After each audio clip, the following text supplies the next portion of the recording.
All right, fantastic. We are on the interwebs. Good stuff. All right. Good deal. So how's your day been going so far? It's going good. We actually we launched the second of the current batch of classes in our business video school. So we had the very first training this morning, just a couple hours ago. So it was good. Everybody seemed to really like it, and we're helping a bunch of people get started making videos. What it's all about, That's awesome. So how long have you been making videos? Like, give me your background. So yeah, I started about 3.5 or so, almost getting close to 4 years at this point. And I mean, to be honest, when I first got into making video, it was just kind of a, hey, this is the future of marketing. I need to start doing this. I hadn't really thought about it, but I actually made a lot of video as a kid too. Okay. So my cousin, who's actually like a movie director in Hollywood, he and I and a couple of our friends actually used to make movies as kids. So we'd borrow the family camcorder and we'd go out and wrote scenes and shot entire kind of 20-minute long movies. So in a way, I guess I've been doing it most of my life with a large break in the middle. Yeah. Okay. Very cool. How about you? I don't know. Like, so I got into real estate basically like full time in 2017, and like had been doing video for a while. I think we've gone really heavy towards the end of last year. Basically, like we hired a videographer, on our team and stuff like that. And I've got Premiere Pro up on my second monitor over here, so I've been trying to put out content lately from my house, which has been interesting. Right. So yeah, I mean, it's definitely it's been a journey for sure. And like Premiere Pro, is just like there's a lot going on there. I have a project right now that has so many layers. So yeah, it's been yeah, fun. it's a lot to learn, and I actually don't do much of the editing myself at this point. We've got a videographer that does most of that for me, but yeah, it's then there's so many different kinds of software and so many different ways to approach it, and it can be quite a bit to figure out, right? Yeah. So tell me a little bit more about the business video school and kind of how that came about. And you said you guys just started a round of classes, so I'd love to hear more about that. Yeah, absolutely. So we actually, we've been making videos with real estate agents for about 3 years now. And it's always been about personal branding. So we've never shot videos of houses, kind of intentionally, so people could understand that we do the personal branding stuff. We put you on camera, which has always been intimidating for folks. So about 6 months ago, we started to think through, hey, we're doing all this like really high-end cool video production for our clients, but a lot of them are not really making their own content. They're not shooting anything with their phones. They're not going live. And it was just kind of a big missed opportunity. And so we kind of dug into it and we're like, well, what's going on here? And the truth is, I mean, as you've experienced, right? I mean, there's just such a learning curve with video. I mean, there's always something new to learn. There's always new equipment to figure out. There's just so much to it. And so we were like, well, we need to maybe start teaching our clients how to do some of this on their own so they can be kind of getting, the best of both worlds, the polished stuff, kind of more advertising type stuff, but all that, kind of general social media content. And so we looked at people that had been doing video for 3 or 4 years, the kind of people, folks like you or me that have gotten to the point of hiring a videographer, which is kind of a destination, probably not a place to start. And we did a reverse engineering process, kind of looked at what were the steps they went through to get to the point where they were that good on camera. And so, it always came back to they started with their phone doing little selfie videos, the most basic possible version. And then, kind of advance a little bit. And then they usually hire an editor at some point and then maybe buy some equipment, et cetera, et cetera. And we kind of went back and said, okay, how can we teach that process from the very, very beginning? And so we put together the school. So currently the school it's just one course. We're going to be adding more courses as it grows. It's 12 classes. It's the absolute basics of shooting video and using video in your business. So we teach people how to shoot stuff with their phone. We teach them basic editing. We teach them how to come up with like a customer avatar and understand who you're trying to attract with your video, kind of the whole 9 yards. And we did a couple beta classes over the past few months. We started in December. And then as of the beginning of April, we kind of launched nationally. And so we've started 2 new classes. Both have about 50 students in them.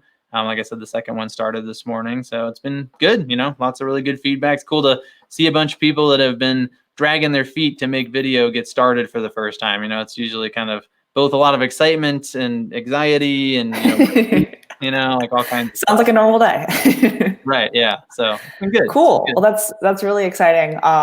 That's really cool, and I think that's definitely a ton of value. So Right. I'm excited to dig in. I know that you had some slides prepared as far as some I basics do. and tools and stuff like that. So hey, Lynn. Hey, Anna. Hey, Amy. Got some people hopping on. So I mean, if you want to dig in, Cool. we can get started. Yeah. Let me pull up some slides. And yeah, I've got a lot here. So we'll cover kind of as much of it as makes sense too. But you know, basically, this is a presentation that we kind of use off and on quite a bit, and it's kind of a combination of talking about kind of why video, because I think a lot of people that are curious are still wondering, like, do I really need to do this? Is this really something that I have to, you know, make a part of my business? I want to talk about that for a second. Then I have some just kind of basic tips and tricks on getting started, right? So just some really easy stuff people can do. So the first thing I want to mention here is just kind of the reality of, like, you know, why is video becoming such an important part of human communication? Because I think that's where a lot of agents, a lot of business owners are sort of missing the point.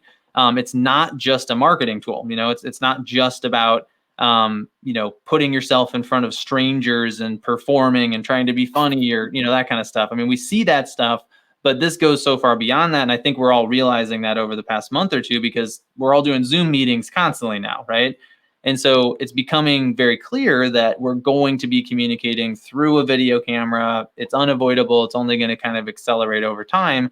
And then, so that's kind of just the inevitable part of it. But there's this other side of just what does video allow us to do that other forms of communication don't. So one of the big ones is when you watch a video of someone, your brain subconsciously doesn't know that it's a video, because we didn't evolve with video cameras or televisions over the past, you know, 50,000 years. We don't know that that's a thing in terms of our kind of evolution. So when we see a video of somebody, we actually kind of feel like we're having a real conversation with them. And what that leads to is that people retain information much, much more effectively through watching a video when there's a person in it. It's something like 95% they can retain that much information from a video, versus the same information through text is like 10%. Plus, you get a full spectrum of communication, right? So you're getting the part of the communication where you're hearing the words. The words are obviously an important part of this, but you're also getting the facial expressions, you're getting the tone of voice, you're seeing the hand gestures, and all of that is part of what we're trying to communicate to someone. So, you know, I talk a lot about, you've seen probably the political arguments below a Facebook post where people are kind of commenting back and forth and getting gradually more upset with each other. And there was a research project where they actually took the first comment, the first response, and instead of being a text, it was, or text based, it was a video. So they had the same words. So the first person that says, hey, no, I disagree, and here's why, whatever it was they said. And the rest of those arguments just kind of disappeared. And the assumption or the theory behind it is by being able to see the entire form of communication through that video, you can't misunderstand what the person's saying. You can't assume that they're trying to say what they're saying with an angry tone of voice, for instance, right? And so it actually really drastically improves how we talk to each other.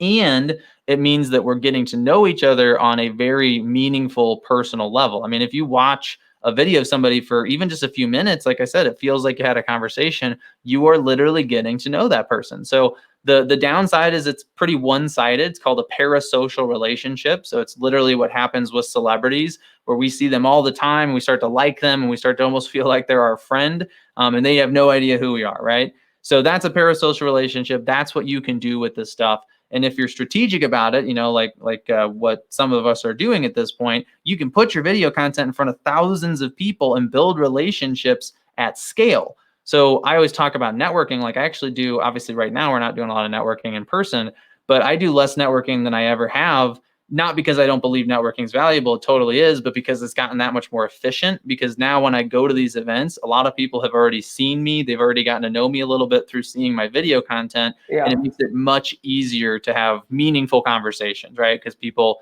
I mean, I literally have I'll go to events, people come like, hey, you're the video guy, right? Like, I want to talk to you about that. And I tell agents all the time, it's like, imagine if you were just to go to a networking event and somebody came up and was like, hey, you help people buy and sell houses, right? I need to talk to you about that. Like, you know, that, and it happens. I mean, it really is an effect of this stuff. So, you know, I think that's all really important for people to remember. especially right now, because we're seeing like more attention on these social platforms than literally ever before in history. Facebook traffic's up at least 50%. I think it's actually closer to 100% recently. People are spending so much time on the internet. And I think what a lot of agents in particular need to be thinking about right now is this graph, right? So if you think about it, a lot of agents have networked, probably the large majority of agents do some form of networking. It's kind of unavoidable to build your business, but a very small segment of agents do video.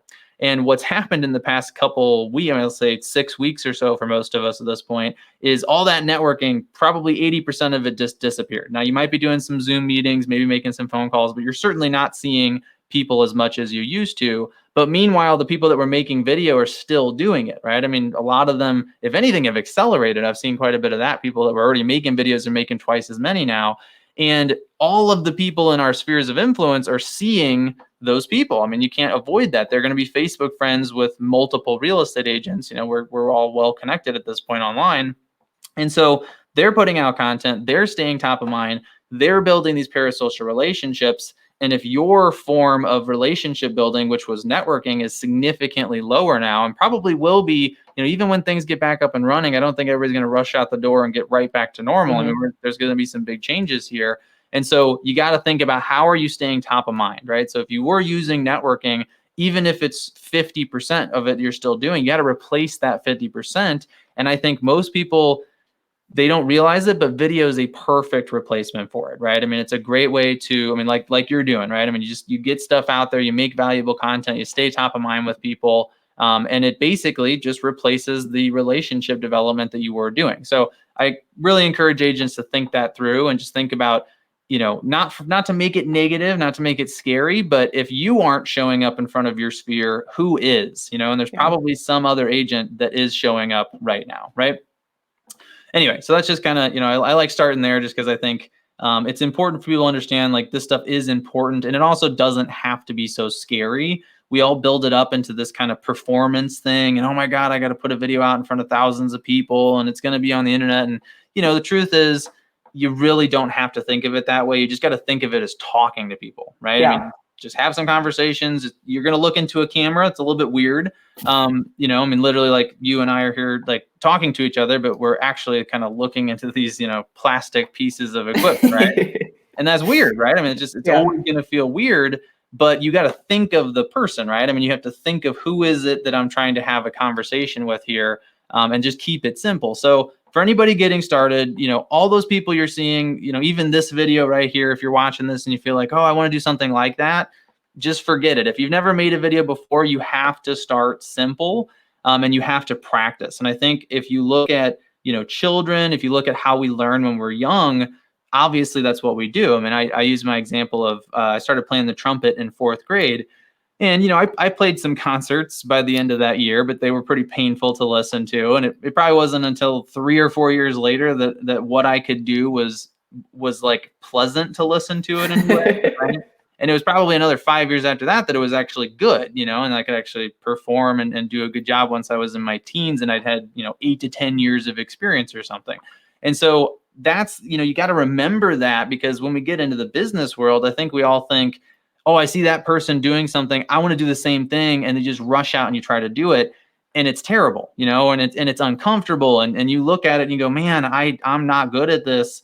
I shouldn't do it. And that's what a lot of people do, and they shut themselves down, and it's really a shame. So, what I tell people is, start as simply as you can. Don't buy any equipment. Don't do anything other than just use your phone. Most of us have a 4K camera in our pocket at this point. And then as you continue to progress, practice, do the same video multiple times. Don't be afraid to do rehearsals before you record. I mean, make a couple really basic videos and show them to family and friends first.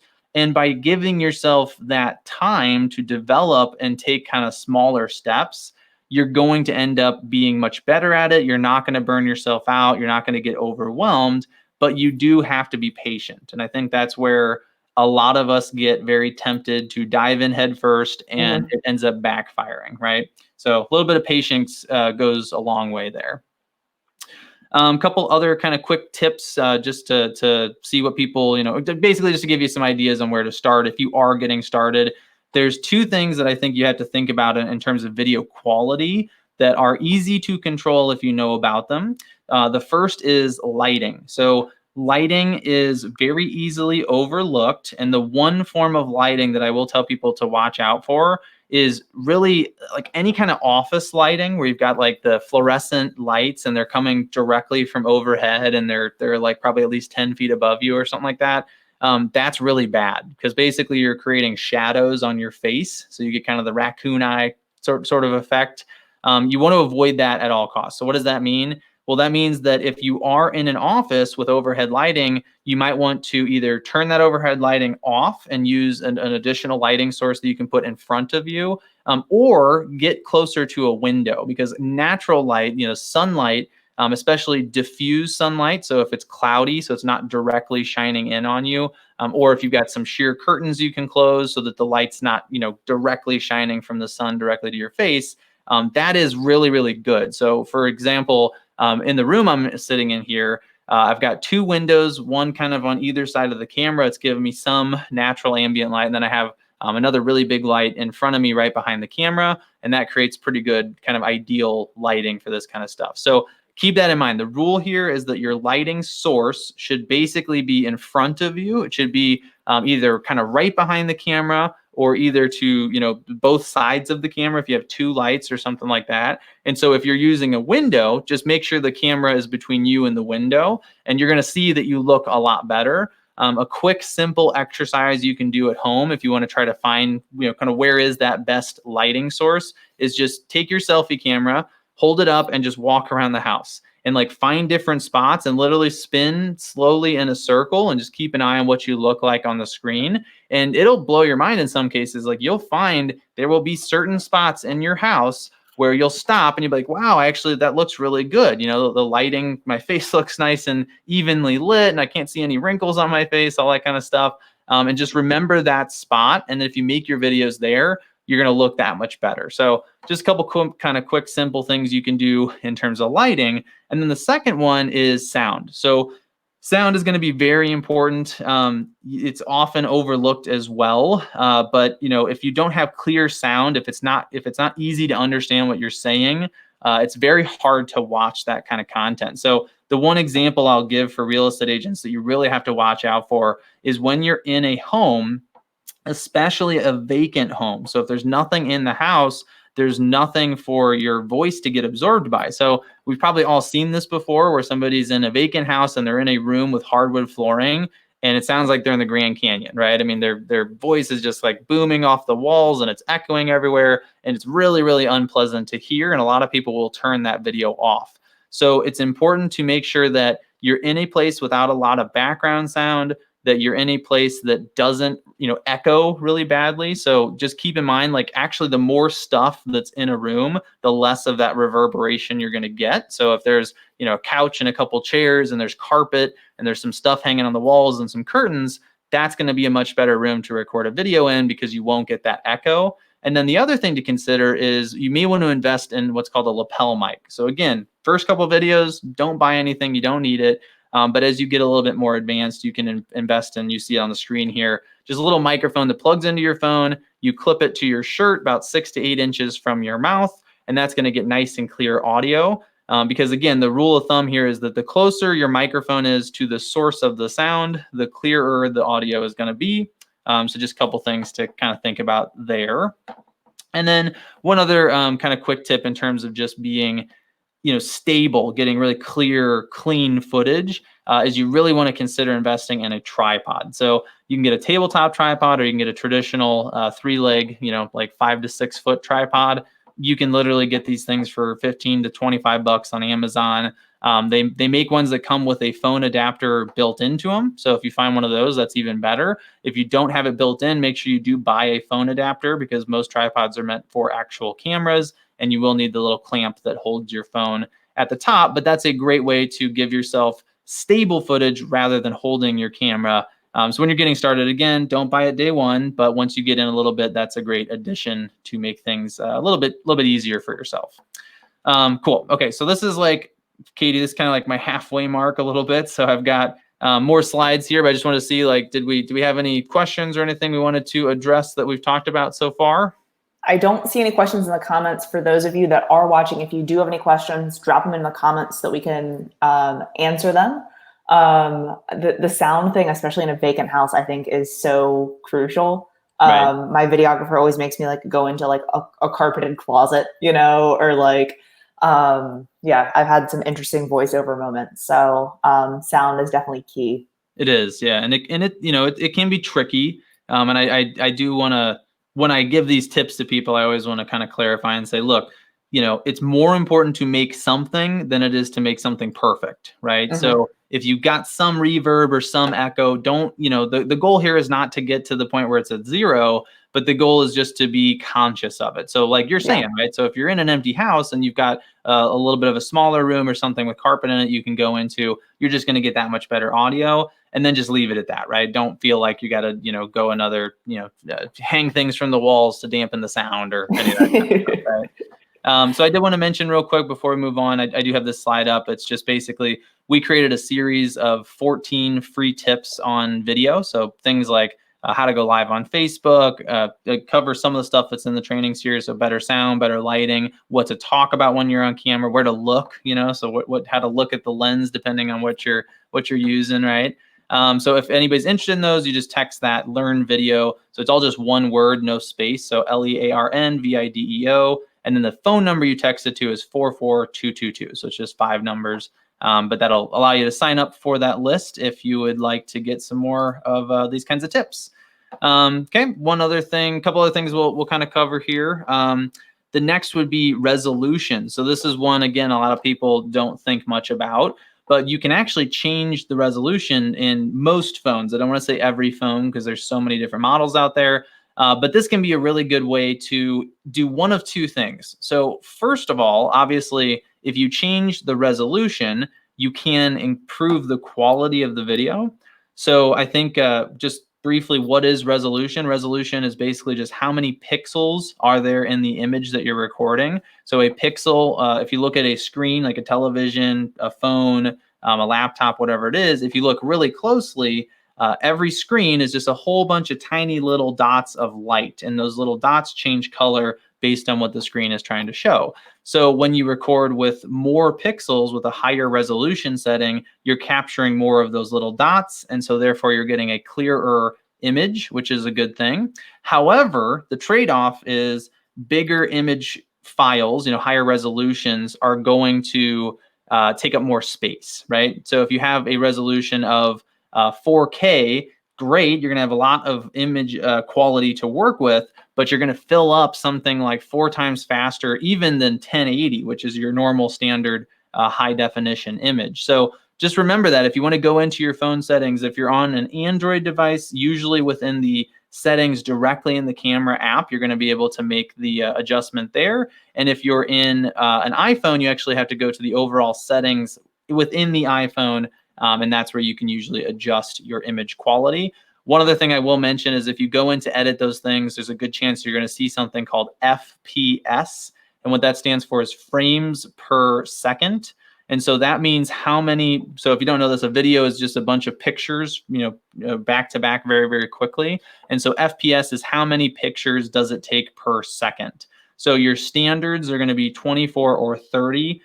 Where do those come from? 24 is what they use to shoot most movies. 30 is what you see on television. And then some phones are going to give you the option to go all the way up to 60. And if you do that, that gives you extra frames to work with, which means you can create slightly slow motion videos. So if you want to slow something down to about half or maybe even 2.5 times the speed, that's one way you can do it. You can record at a higher frame rate, and then you can bump that down later to create kind of a slow motion effect.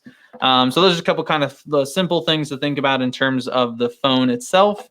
And then this would be just a couple ideas for videos you can do right now. So right now, one of the challenges that we are facing is that we're all basically stuck at home, right? Not much we can do to get out. So what can you be doing if you are at home? So Number one is go live on Facebook. And again, let me say this first. These are not the only videos that I recommend making while you're stuck at home. This is just kind of, it's almost 3 random examples. I think they're all 3 really good examples. But if you look at these 3 and you feel like, I don't want to do any of those, that's fine. Just come up with something to make it home, right?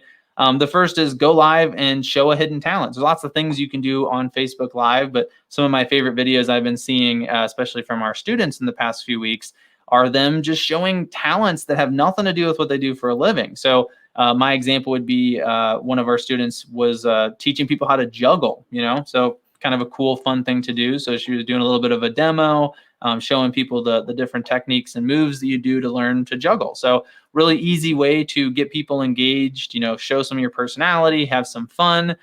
Definitely a perfect way to stay top of mind with your sphere. And that's the kind of stuff that you're going to do it, put it out, and then 3, 4, 5 weeks from now, when you do end up seeing somebody in person, they're going to mention it to you because this stuff definitely sticks with people. Another one, and I think my camera might have just turned off. Sorry about that. Another one you can do is record your FAQ videos. So this is another one of these areas that I think people have a big opportunity to save themselves time with video. So we obviously know video is good for marketing, but since it's just a better form of communication compared to a lot of the other options we have, we can actually improve the functionality of our business by turning things into videos. So if you have 5 or 10 questions that you get all the time from different people, this is a great opportunity to record your FAQ videos that are perfect, ideal, well thought out answers to each of those questions. And then whenever anybody in the future has that question, now instead of having to fire off a quick text or an email or even shoot them a phone call, you can just send them that link. You can have your 5 or 10 links saved somewhere conveniently in your phone. And not only does it save you the time of addressing it, but remember, people retain a lot more information from a video, right? So the people that watch it, they're gonna remember more of it. They're gonna understand it better. They're going to be able to go back and rewatch it if they do forget something. And you're going to be doing a much better job educating them. And that's the kind of stuff people tell their friends about, right? I mean, they're going to go to their friends, especially if you do this stuff before other people are doing it. And when they get, I had a quick question from my agent the other day, and they responded with this great 2.5-minute video. And I fully understand, what title is now or whatever that frequently asked question might be. And then the final example would be to do stuff like this, right? To do more remote interviews. So as an agent, I think finding the referral partners that you do a lot of business with, the lenders or the title companies or whoever it is you work closely with, and just doing remote interviews, getting on, one of these online tools. We use Zoom a lot for this kind of stuff, and just chit-chatting with people. And one really cool idea would be to partner with, your local restaurant or your local small business that's really struggling right now, and maybe give away some gift certificates, help them drive some sales, get people to go on their website and buy some gift certificates if they can't go in to their location right now. And what'll happen is that those people will return the favor. So, another 3 to 6 weeks from now, when things are a little bit back to normal, they're going to feel very compelled to tell as many people as they can about you and your business. So sometimes doing a small favor, especially in a time like right now, for a friend or colleague or other business owner can go a long way, and it can actually come back to help you out in the future. Couple other things in terms of video structure. And again, I apologize. I know we're kind of flying through this stuff. So if you do want more of the information, again, you can text that link I shared earlier to get more of these types of tips. But just a couple ideas on video structure. This is not, you don't have to do this every single time, but you're going to basically want in most of your videos to have what we call a hook at the beginning, then the body of the video where you deliver the content, and then the closing where you have a call to action. So the hook, that is the beginning of the video, and it's the most important part by far. If you don't do something in the first 3 to 5 seconds to capture someone's attention, there's a good chance they will not stick around to watch the rest of the video. So tease them, ask them a question, give them a little bit of the information you're going to share, but not all of it, so they have to stick around for the rest. Whatever it is, I highly recommend not introducing yourself at the very beginning of the video.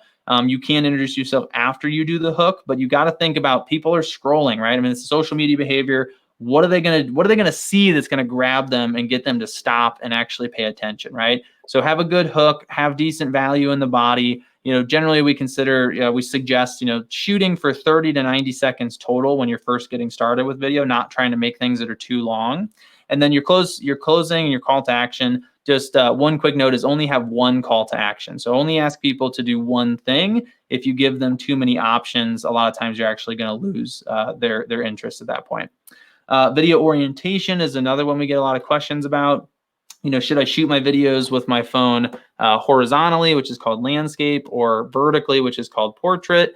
And to be honest, it depends on the platform. So if you look at the screen here, you can see what these different formats of video look like on a phone, which is where the majority of people are watching this kind of content at this point. And so if it's a landscape video, obviously people can rotate their phone to see it full screen. But if you can avoid that, that's probably a good thing, because that's just an extra step people have to take. And they don't like, we don't like taking any extra steps more than we need to. So landscape, that's kind of your default for desktop applications. So something like YouTube, you're probably still going to want to go landscape.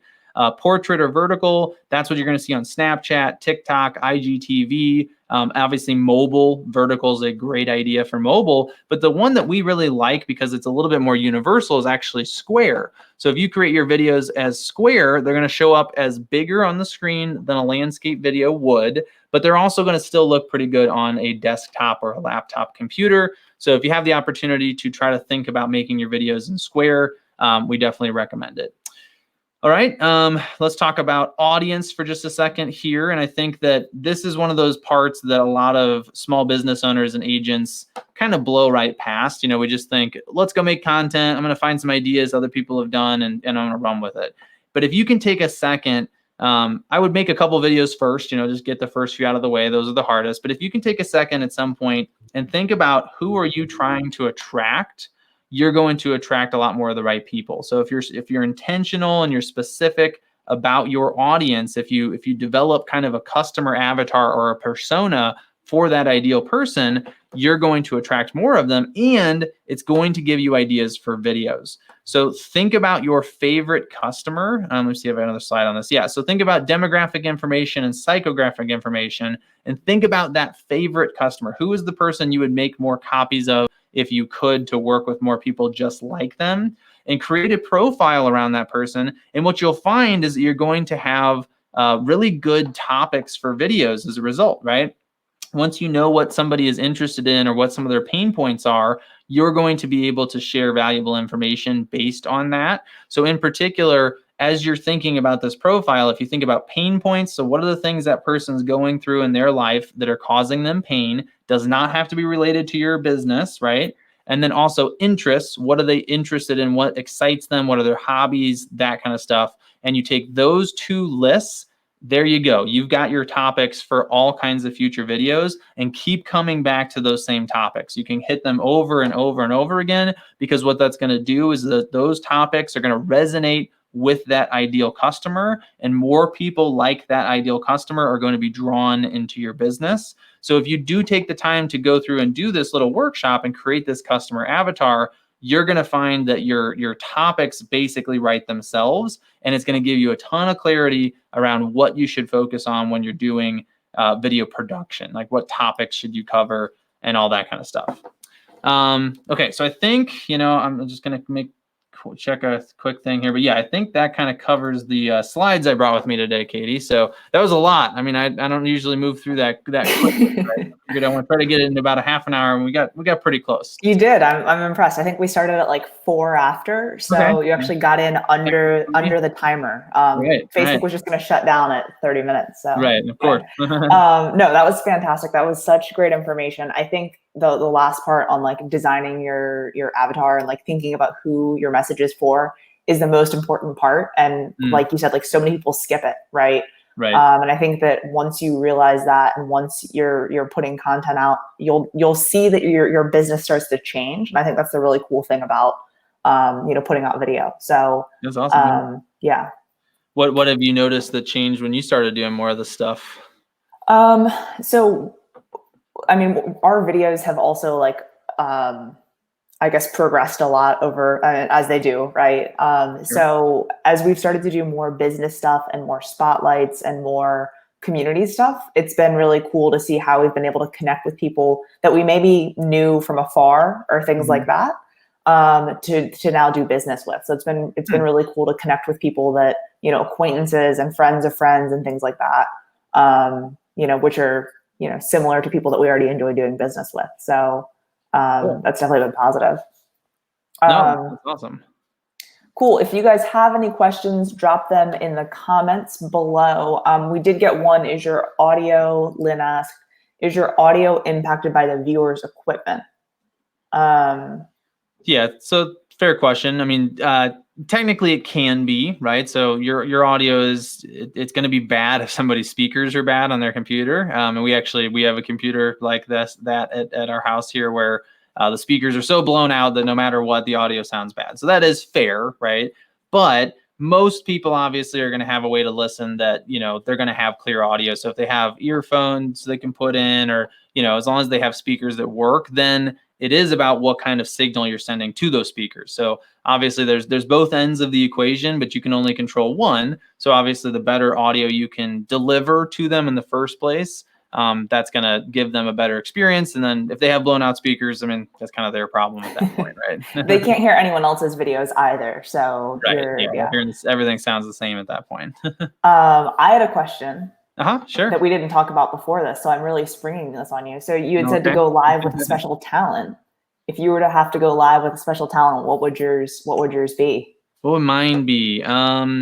Well, I mean, I default to probably the trumpet, because that's something I did for many years, and like a lot of people don't know that I can play the trumpet at this point, because I don't ever do it anymore. Yeah. So it'd almost be fun to get it out and like, a couple years of rust and see what happens, I feel like to some extent, like reading music and performing like has some muscle memory, right? Like once you get going, you would probably remember the different notes and stuff, but that would be... I mean, that's the thing about especially any like brass instrument is it's not so much the mental part of it. It's actually physical, because you have there's something like 100 muscles in your face. I don't know the exact number, but there's a lot of little tiny muscles in your face.